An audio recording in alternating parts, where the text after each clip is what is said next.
Hello, patrons. Thank you for sticking around and supporting my channel. If you are viewing this right now, it's because A, you decided to join my Patreon and support me, and B, because you desire to want to learn more about things such as test equipment and electronics fundamentals, or even general, if I could put it in layman's terms, when we get into it, uh, engineering, or electrical engineering, excuse me. But anyways, I've got a breadboard in and some resistors and a capacitor kit and some things that we're going to look at here in a minute. But primarily I wanted to provide a quick introduction into what we're doing. Now you see I have a power supply off to my left as well. There will be several things that will be demonstrated in this video, but I think it should go with the warning that if you are following along with what I'm doing, you are doing it at your own risk, okay? Because we are dealing with a voltage, or we might bump it up to around 10 or 20. I think I could go up to 30 with this power supply, and we're dealing with a live circuit. So again, take some precautions. Like for myself, I'll be removing my wedding band just because I don't want anything to arc on it and get an electrical burn. Now, with all that being said, this is our first video in which we're going to learn about different types of circuits, their concepts, and how to analyze them. And we're going to start with an introduction to the DC circuit concepts, okay, or DC circuits in general. And probably in video 2 we'll get into actually analyzing them, but there are definitely some things we can learn concerning DC circuit concepts. Okay, now what I'll try to do is in between each section I'll put up a little title, and in the comment section everything will be basically chaptered out, so you can jump back and forth as you need to, or skip what you don't want to view, etc. However, I will say try to stay for the entire video, especially if you're a beginner to electronics. It should help. Now, before I get into DC concepts, let's first discuss what is a circuit. Well, essentially, I want you to take this piece of wire I have right here. This is a conductor, okay? It's a copper conductor inside of a insulation, some type of outer shielding, okay? And I was using this for a ground bus bar, or basically a ground bus bar, which I no longer use it for. It was just makeshift, something interim for a very short period of time until I could get something better installed inside my my lab.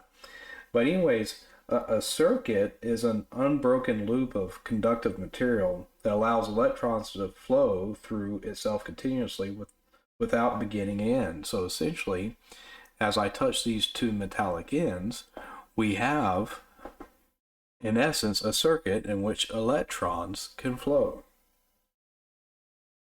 Now, I want you to kind of picture in your head, essentially, let's say dots, and all the dots are arranged in here, and they're butt rested up with each other. And maybe when I disconnect it, there's a gap, even though these electrons could still be in here. Right now that there is a gap. Well, this is considered an open circuit. And if we take a wire or many wires and we join end to end and loop it around so that it forms a continuous pathway, we have a means to support a uniform flow of electrons without having to resort to infinite sources and destinations, okay?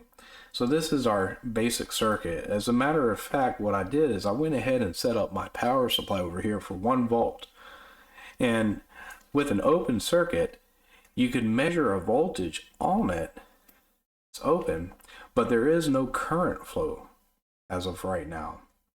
Just like if I was to take my volt ohm meter and touch it to this lead and ground it somewhere else, I should be able to measure a volt. But the minute I short the circuit, you see how that voltage drops? Well, voltage goes to minimum. And we're basically drawing about 418 millivolts. Now I wonder if I was to connect my power supply into circuit with my actual conductor, does that have an effect on how many amps I'm drawing?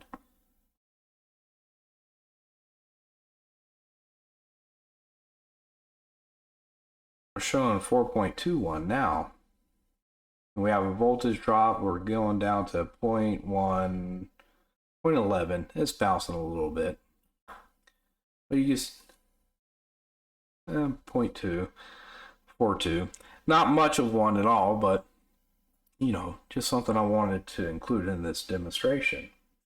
Each electron advances in a clockwise fashion inside of our circuit, and they push on one another in front of it.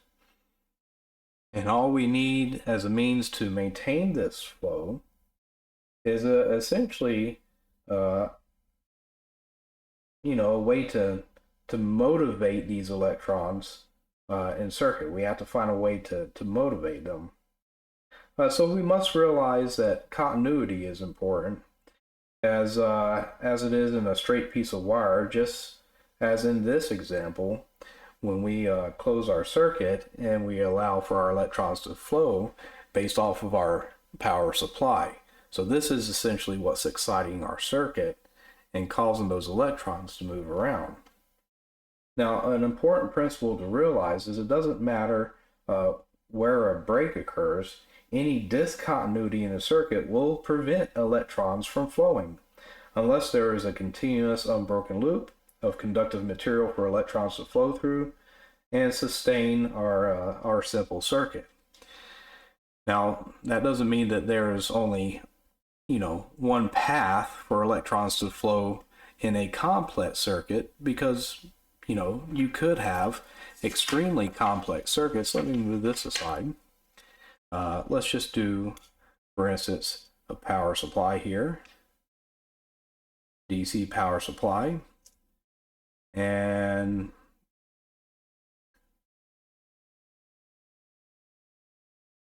we'll just do some lines like this. Well, here's a current circuit we had at 1 volt DC, but when you get into complex circuits, you could have multiple paths within the circuit itself. Now, if I was to break open the path here, well, let's look at where it is in circuit. As I break open this path, there is no way for current to flow no matter what path it takes. Now let's consider that this path is not broken. What if we break this circuit here? Well, I still have a path for electrons to flow through here and here, but no longer through here.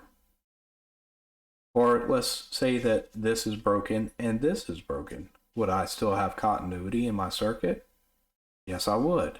I would no longer have a path for electrons to flow through here or here, but I would still have a path through here. And that's why a lot of times, even when you have a printed circuit board on your desk and a faulted component on that printed circuit board, it is typically best to check at the supply if you're drawing current.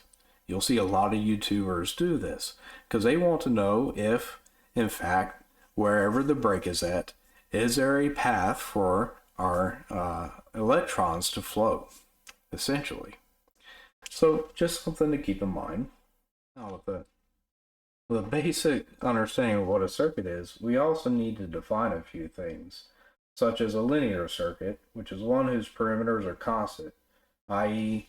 their voltage, V for voltage, and their current, I for current, don't change in circuit. Then you have a nonlinear circuit whose perimeters change when the voltage or current changes. Well, then we have bilateral circuits, which are ones whose properties or characteristics are the same in either direction. So up, down, all direction, we'll put it that way. For example, ones that consist of resistors, capacitors, and even inductors, which are essentially drawn in many different ways. Probably shouldn't have gone over the lines here because typically your capacitor is going to be like this if it's polarized. Resistor is going to be shown in circuit like this. And then an inductor can have multiple symbols, such as this right here. Or you could even have bars across it, because essentially transformers have an inductor. Actually, we'll have two. And these double lines would potentially mean that they are isolated. I just realized I did all that off camera. I'm very sorry for that. So again, capacitors, resistors, inductors, and then these lines here, we'll through another inductor here, showing a degree of isolation. Now, we also have unilateral circuits, whose characteristics change with the direction of its operation. For example, circuits containing diodes, which you'll see a diode typically presented as something like this in circuit, with this anode on this side and cathode on this side, albeit there are multiple symbols for diodes, such as a light emitting diode,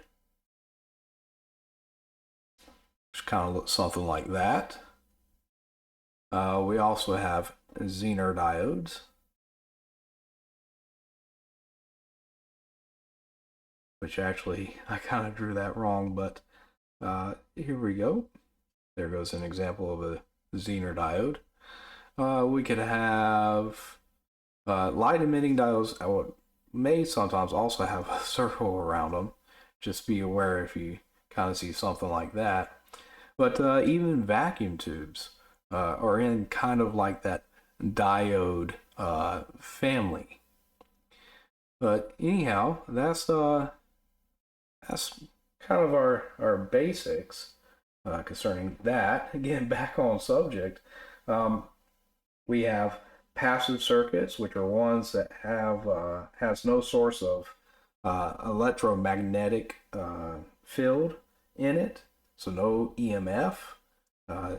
Typically, if there's no EMF, you're not going to have inductors or relays, etc., in your circuit.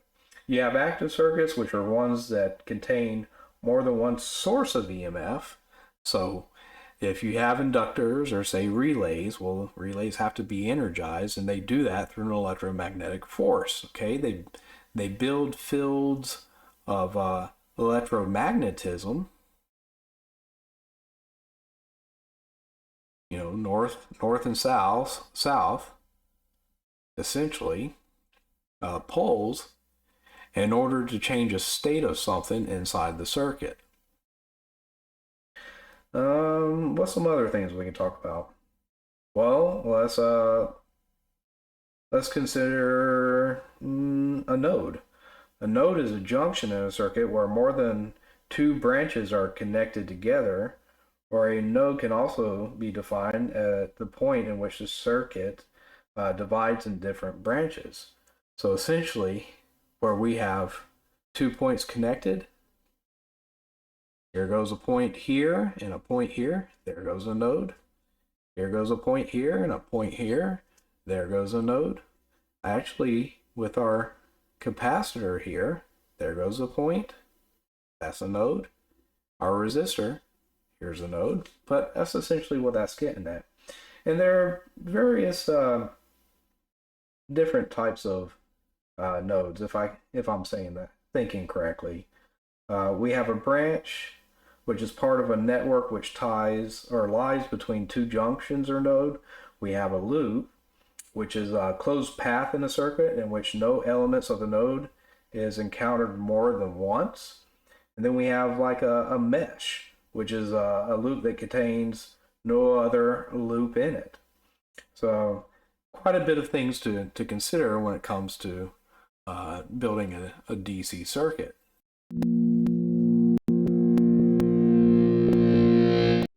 However, for this purpose of this video, I primarily want you to understand voltage and current. Well, voltage is an electrical force that causes current to flow in a circuit. Okay, it's measured in volts. Now, the reason why I drew this arrow upwards is because typically, say if this is 0 volts down here, well, if you measure a DC voltage, it will come across like this because it's going to be at a greater amplitude. Okay. Now, current is a movement of electrical charge, the flow of electrons through the electronic circuit. The direction of current is opposite to the electron flow direction, meaning if our electrons flow this way, then our current flow is this way, depending upon the path and how much current is going through each path. Something to consider. Now, that being said, we'll eventually get to like Kirchhoff's law and stuff like that, but basically the total amount of current present at the beginning of the circuit will be the same amount of current that is exiting the circuit. Okay, so if we have say 4 amps at the start of our circuit, no matter what device is in circuit, we'll have 4 amps coming out of our circuit. Does that make sense? Something to not get confused about. The reason why I draw I for current here is because of something called Ohm's law. Okay, but typically when we're talking about current in itself, I mentioned amps. Amps is traditionally the unit of measurement for current. And we also have 2 basic formulas that we observe concerning our DC circuits.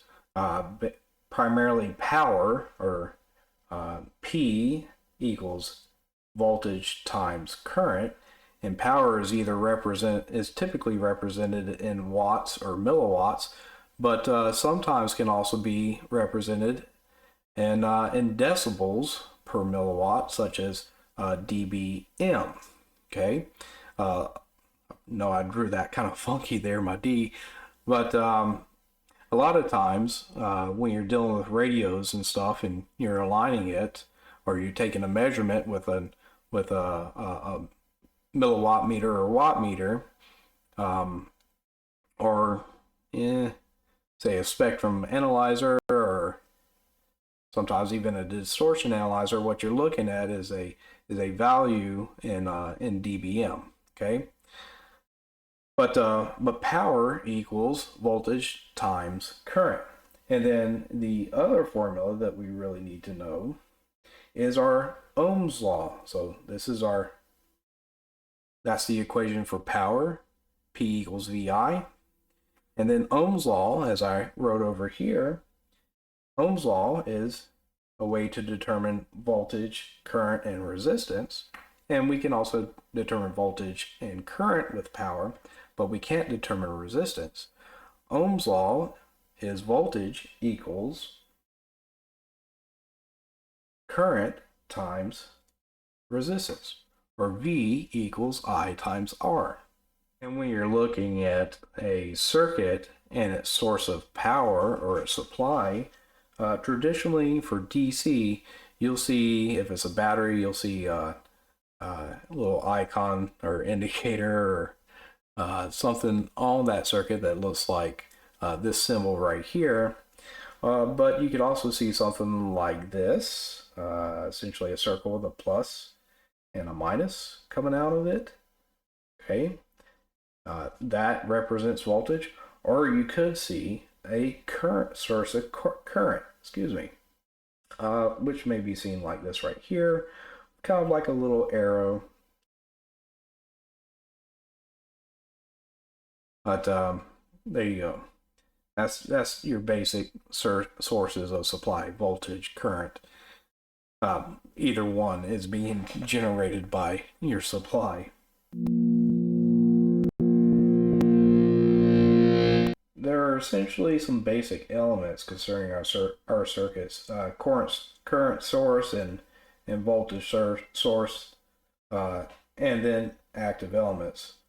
Along the two basic active elements in a circuit, we have passive elements also, which will bring us into our first demonstration here. Now, passive elements are resistors, inductors, and capacitors. Most of the electrical circuits are formed using these kind of basic components, but your active circuits are going to have things such as transistors, okay? Now, we're going to get into basic resistance in this video. We'll do a few demonstrations concerning resistors. Now, I brought out our breadboard here, and I want to annotate a couple things. If you've never used a breadboard before, your positive rail is this red line here, and you'll see sometimes you have a positive rail on the bottom. Now, these two rails, they do not, they're not in circuit with each other. For instance, if I was to take my multimeter, put it on continuity, I'll have continuity across all this top positive rail. But when I go down to this bottom positive rail, there's no continuity between the top and the bottom. Now you also have a ground rail, that's this blue line here, and the same principle concerning your breadboard exists. Continuity across the entire top, but no continuity down to the bottom. Your bottom has full continuity on both positive and negative, but they're not in circuit with each other unless if you were to jumper them over to make them in circuit with each other, okay? Essentially closing that circuit. So if I was to do this, and then this, we have now connected our positive rail. I'll make it in the first hole, just because I like to have some uniformity. Oh, come back here. We've now made our positive rails in continuity with each other and are in circuit with each other, as well as our return rails. So we have a loop through here and another continuous loop down here. Now, we're not going to be working that way in this demonstration. Instead, what we're going to be doing is we're going to split, so that way hopefully the way you view this thing from the camera I've got positioned above allows you to see the components that we put in. Okay, now our components will go into these slots here, albeit I'll probably make I'll have to put in another jumper, but I'll probably make that our positive rail if I just don't put the component over to down here regardless.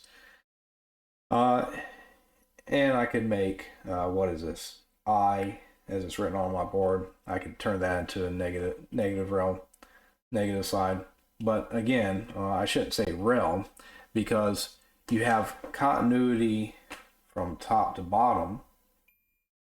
Say if I'm right here on 35, A35, and I go to E35, you have continuity from top to bottom, but you don't have continuity from side to side. You also don't have continuity beyond the split in the center of the board. So right here at F35, I don't have continuity with A35, but I do have continuity with I35. So just something to keep in mind how your circuit board is set up. So essentially you have a positive rail going here, positive rail here, negative rail here, negative rail there, and then A1 through E1 is in continuity, and so forth and so on going all the way down, and F through I1 is all in continuity, and so forth and so on, going all the way down. Hopefully that makes sense for you. Now, what I've done is I've added a 220 ohm resistor into my breadboard here, right between B45 and I45. So I have an open space in order to connect my positive rail and my negative rail in as necessary. Now, a lot of times, depending on how anal your engineer is or your technician, a lot of times you'll hear your resistor's not registered correctly. Basically what that means is when you read a resistor, it's color bands and tolerance band. The tolerance band is towards the end, heading to your negative rail, whereas the color bands are towards the top, going to your positive rail. So if positive was up top and negative was at the bottom, then our color bands would be at the top, and then our tolerance band would be towards the bottom. A lot of words for basically saying that's how you traditionally register a resistor, no matter if it's oriented up or down or left to right. Now, a resistor is a passive device, so it's really not going to matter which way you put it in the circuit, but a lot of people like to have their resistors registered appropriately. Now, you can read the color bands on here. Probably hard to see underneath this light. See if I can zoom in a bit, a tad bit, but it's not going to do much good. But we have our first two colors, which are red and red. Both of those represent 2. Our third color band, which is a black, which represents 0, so that's 220. Then we have a multiplier, which is black, so it's times 1. And then we have our tolerance. What is that? Kind of like a brownish color. So we're talking about plus or minus 1%, which would make sense since I'm using this half-watt Bojack resistor kit. It says that these resistors are 1%, within 1% of their assigned value. So it's a little bit to do with resistors and registering them appropriately in circuit. Now, resistance is one of the 3 basic parameters of a electrical circuit. The property of a circuit element, which typically offers, or I shouldn't say typically, it does offer opposition, a resistor does, to the flow of current, and while doing so, it converts electrical energy into heat energy. That's what a resistor does. It's opposing our current through this circuit, or resisting the flow of electrons, if I can put it that way. And what essentially happens is, as you add resistance into a circuit, it's got to do something with that electrical potential. And so what it does is it converts it to heat.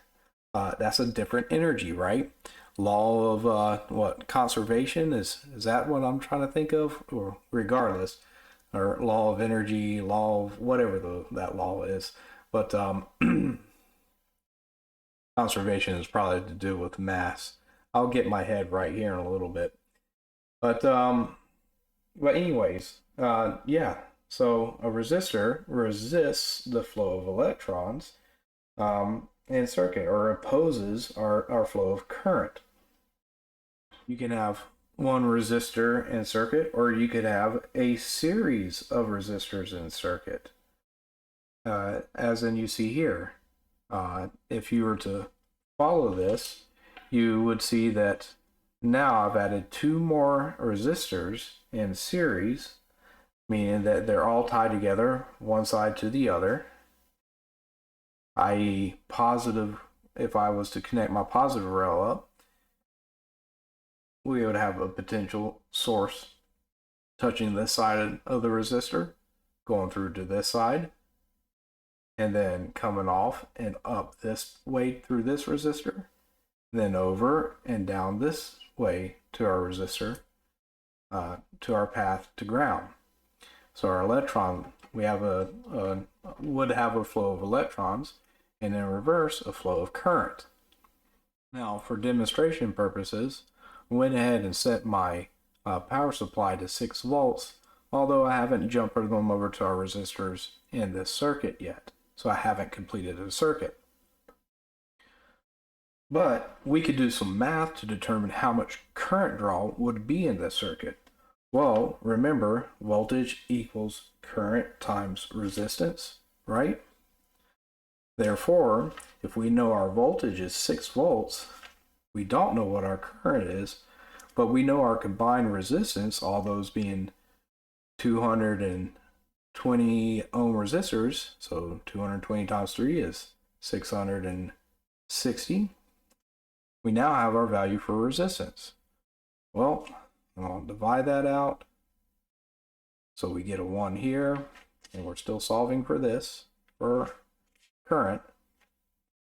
Then that means that I must also now divide 6 by 600.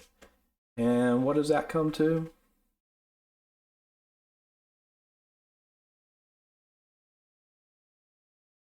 Let's see.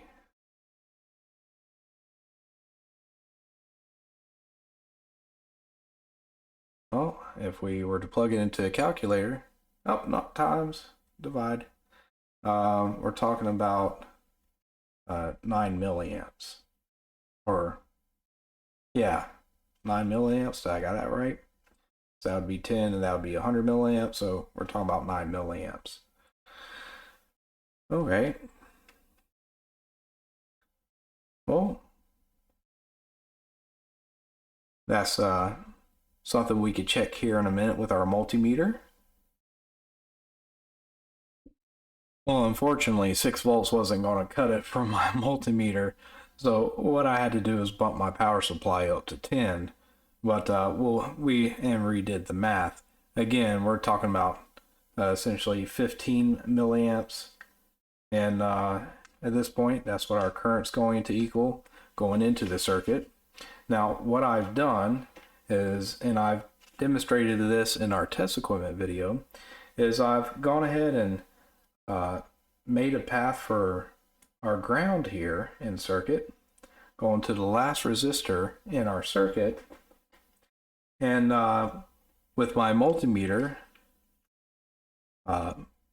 positive probe put over into the current side, I've put this down into current, and we'll make a measured value from the positive lead leading our supply to the very first resistor in circuit to see how much current we have going into the circuit.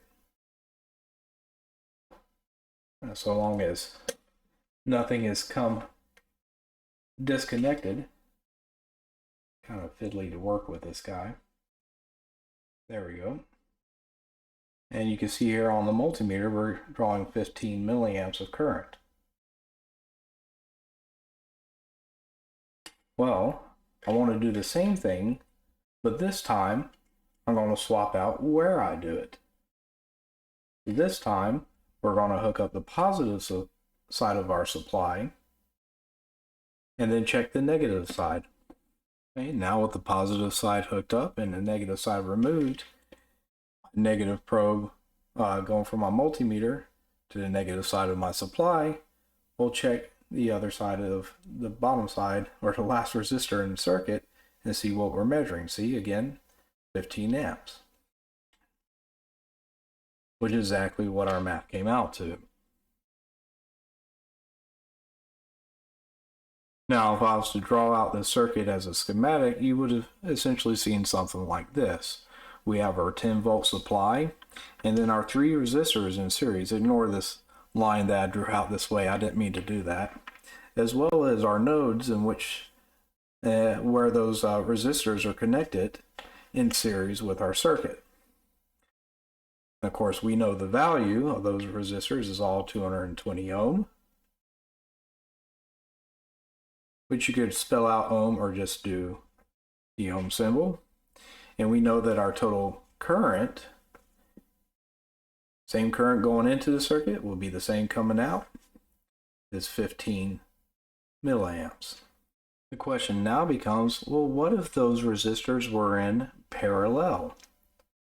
Could we still determine how many amps our circuit is drawing from our supply? In and out? Well, you can. But unlike resistors which are in series, where the total value must be added up, we instead need to find the equivalent resistance of two parallel connected resistors. Both are 22 ohm resistors in parallel here. And in order to do that, we have an equation for it. Rp equals R1 R2 over R1 plus R2. So if this is R1, this would be R2. So we have R1 times R2 over R1 plus R2. And if we were to do the math, which I'll use my handy dandy calculator, i.e. phone, 220 times 220 equals 48,400 divided by 220 plus 220, which gives us 110 ohms, essentially half the value of one of these resistors. So Rp equals 110 ohms. Well, in this case, we have 10 equals I, which is our question mark, times 110. Divide that by 110, and divide this by 110, and what do we get? Well, 10 divided by 110, we got about 90 milliamps. Let's check that out. Again, positive side first. You see we have 90 milliamps, 91, 92 going into circuit. And now let's reverse them. For the sake of time, I'll just connect this directly up to here.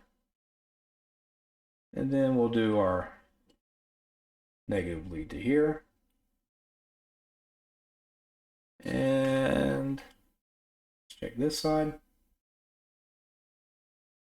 There you go. Hopefully that was a worthwhile demonstration for you. Well, since I still have my resistors in parallel, why don't we talk about current divider rule, which is a rule that is applicable to two parallel branches in which current may flow. Okay, I've redrawn our circuit a bit so I can move away from all the jumbleness on the other side of the page.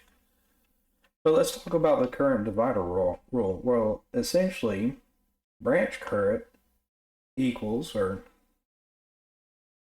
branch current equals the total current, which we knew of being 90 milliamps, times resistance of the opposite branch. So here goes branch 1, I1, times the resistance of the opposite branch.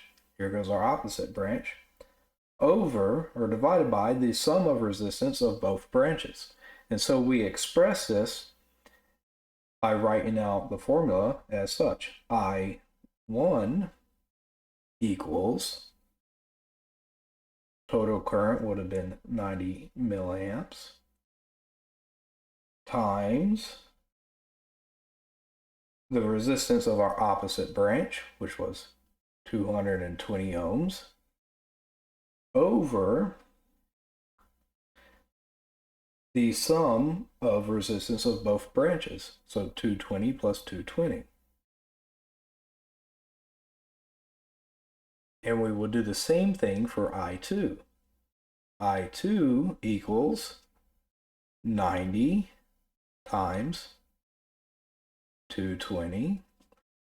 This 220 coming from the opposite branch over the sum of both, 220 plus 220.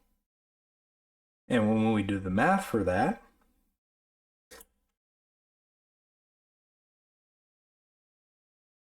we have 90 times 220 equals divided by 220 plus 220 gives us 45 milliamps for I1. And if we were to do the same thing for I2, 45 milliamps here as well across each branch. In order to properly demonstrate this for you, what I have to do is lift a leg off of one of my resistors out of circuit. So you can see I've lifted this leg right here and removed it out of circuit, although I'm putting it back in circuit, albeit through my multimeter. So with one alligator clip, I've got that going to the negative lead on my multimeter. And on the other alligator clip, I've got it going to the positive lead of my multimeter, making a amperage measurement. Now, the other resistor must stay in circuit, meaning I have not disconnected it at all. And with resistor 2 out, I should now be able to measure. Now, keep in mind the bottom is still at a node in our circuit, so it still has a path for current to go through this way. It's only the top lead that I've removed. But now, because I have essentially one lead from my multimeter going to this node here, and the other lead of my multimeter going to this node here, and essentially my multimeter is in between this point right here in circuit.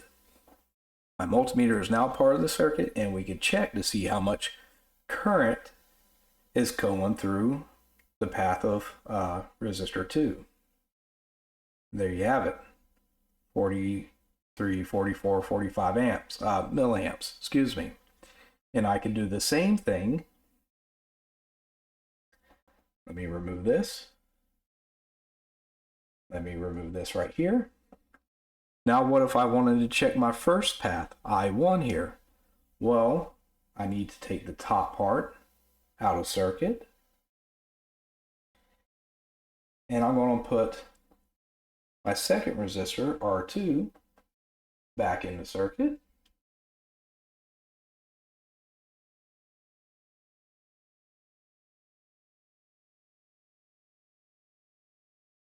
And I'm going to take my positive lead of my multimeter and attach it to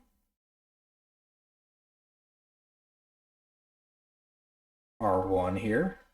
And my negative lead, R1 right there, my negative lead to this point here.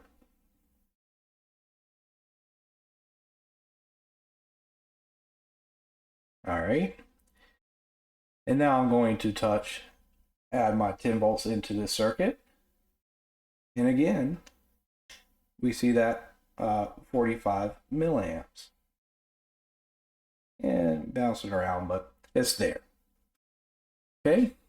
Well, we have current dividing rules.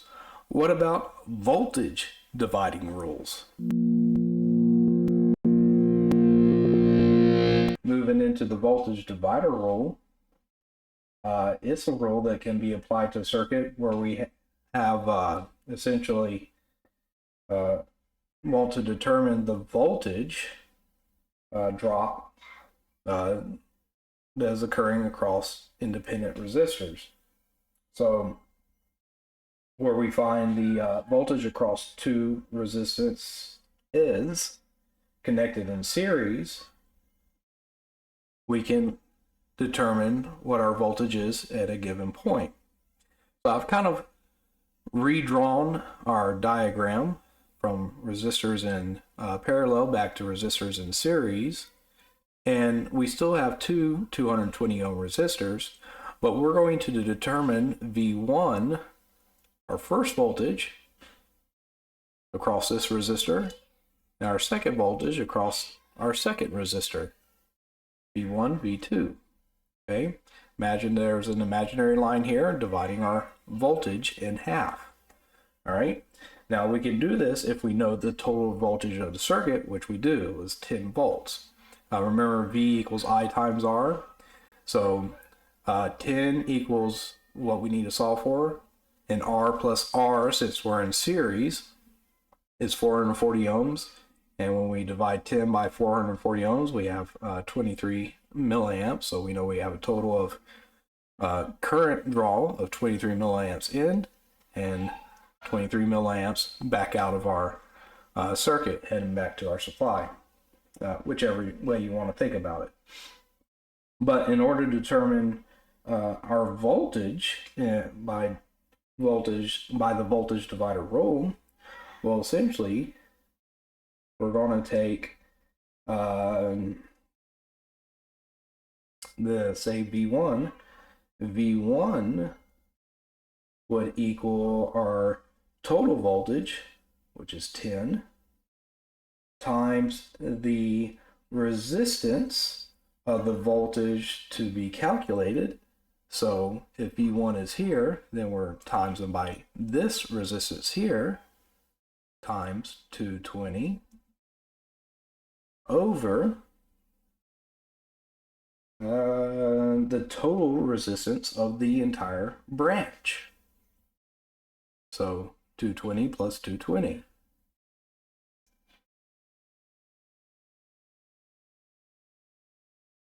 So V1 equals, let's add a 0, divided by 440. And we can do the math. And we see that for V1, our voltage comes out to 5 volts. Now, V2 would be the same thing. V2 equals 10, our total voltage for our circuit, times the resistance of the voltage in which we want to calculate, 220, and again over 220 plus 220, which we know is going to come out to 5 volts. So V2 will also equal 5 volts. There goes our quick check of our total current. And you can see 22, 23 there on the meter, milliamps. Of course, the power supply is showing 32 milliamps. Probably the internal math function is off on there. I don't necessarily know. But let's hook up our power supply.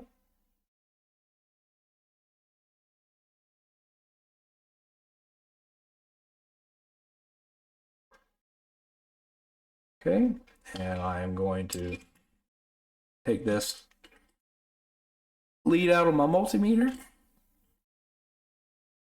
and put it over here. And let's do a DC measurement, going from positively to this point right here, negatively to that point right there. And we see 5 volts. Simple enough, right? Now I'm going to go from positively to this point here and negatively to this point here. So let me swap these around.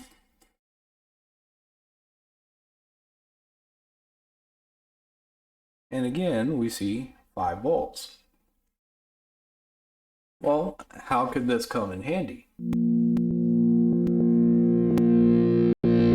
Let's first combine everything we've just learned.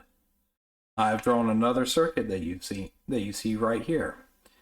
This is basically got 2 branches. Okay, we got path for current to flow through this circuit, and then we have additional path for current to flow through this circuit up here. Okay, now all these are 220 ohm resistors, R1, R2, R3. Our voltage is still at 10 volts. Okay, and so our entire amperage in and out of circuit is 30 milliamps. I equals 10 volts. Actually, before we get to that, before we can get to how we calculate the amperage, we need to do our resistor in parallel rule to determine what the value of resistance is for this branch right here. So again, we'll take R2. If we plug in the numbers from what we previously did, I labeled them R1, R2, R3. R2 times R3, which is 220 times 220, over R2 plus R3, and we get 110 ohms. So this branch right here gives us a resistive measurement of 110 ohms. In that case, we got 220 and 110 total resistance here. So our amperage is, or I, 10 volts divided by 220 plus 110, which equals 30 amps. Okay, now that we have that, let's determine what our voltage dividers are, or our voltage drop is across each part of our circuit here.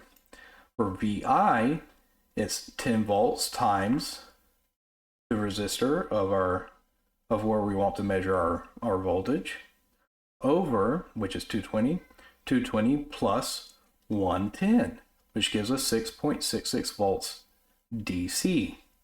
And then for V2, we have 10 times our RP, resistors in parallel, 110, divided by 220 plus 110, which gives us 3.33 volts DC. And then additionally, if we take the rule that we learned previously concerning dividing our divider rule for amperage, okay, because we did divider voltage, divider amperage, our total circuit has an amperage of 30 amps, right? So for I1, that's this right here. I2 is this one up here, okay? First circuit, second branch, or first branch, second branch, okay? I1 is 30 amps times 220, which is this resistor over here, R1, over 220 plus 220, which gives us 15 milliamps. Oh, sorry, not this resistor here, this one here, because these are independently 220 ohms. So I is 30 amps comes in, times I1, we have to use the other resistor, 30 times 220 over 220 plus 220, which is 15 milliamps. And then the same thing for here, I2 is 30 amps in, times the resistor of R2. So this one would be R3. This one is R2. Okay. And then we add R2 and R3, and we still get 15 milliamps. So we got some things that we can consider here. So what do we have here? Well, in effect, we have two separate circuits. We have one that's a 10 volt circuit at 30 milliamps. And then because of a 6 volt drop across R1, we have a 3 volt circuit at 15 milliamps. Now, I think I kept saying 30 amps prior. I meant to say 30 milliamps. Well, why is that important to us? Well, considering active components in the circuit versus passive components, you might need to make use of a 10 volt 30 amp circuit, or you might need to make use of a 3 volt 15 milliamp circuit. Okay, especially when you're considering things like transistors, respective of collector to emitter. The characteristics of your transistors might have a certain limitation of amps that's allowed through the circuit, okay, before it burns out the transistor. The same thing with diodes. So let's take some of these purple diodes I have here with a forwarding bias voltage of 3 to 3.2 volts, and we're going to put them in circuit so that way we can see the difference between our 10 volt rail and our 3 volt rail. By the way, before I disconnect everything, let's just go ahead and verify our voltage real quick. Okay, here goes across R1, 6.5. Here goes across R2 and R3, 3.32. So there you go. Okay, we've essentially built that circuit. We have our, at minimum, 10 volt DC supply sitting here. Variable supply, essentially. With our first diode in line, anode to cathode, going to our first resistor, 220 ohm resistor, R1. And then there goes one branch through this resistive network, path for current. And then our second diode is coming up off of this node here, up to R3, where our second branch is at. So one branch, two branch, okay? And remember, we should be seeing at 10 volts, approximately 3 volts here. So let's plug this up. And hopefully you can see the readout here on my variable power supply, but we're going to start increasing our voltage out. So I'm going to try to do this with keeping my hand away from it as much as possible. And you can see, once we start to get to 3 volts out, we start biasing this first LED. And then it starts to glow brighter and brighter and brighter.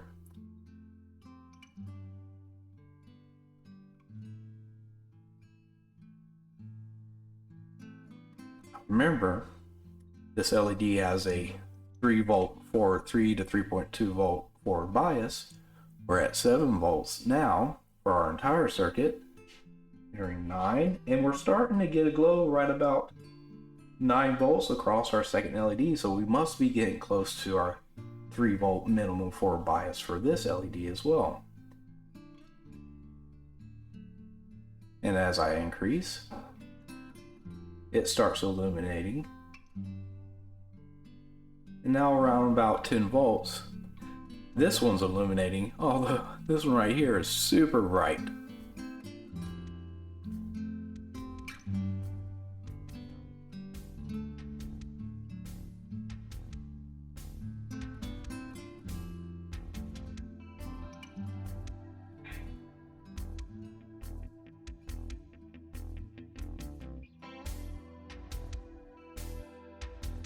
Nice warm glow we have there.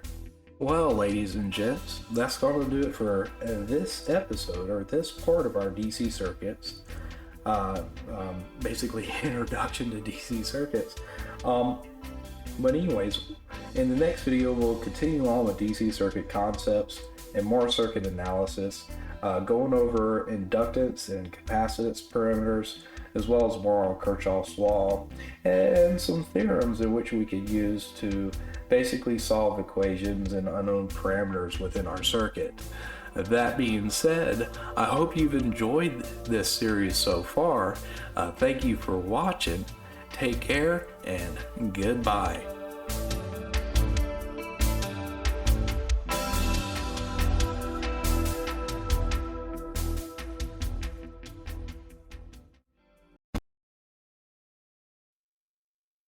Mark?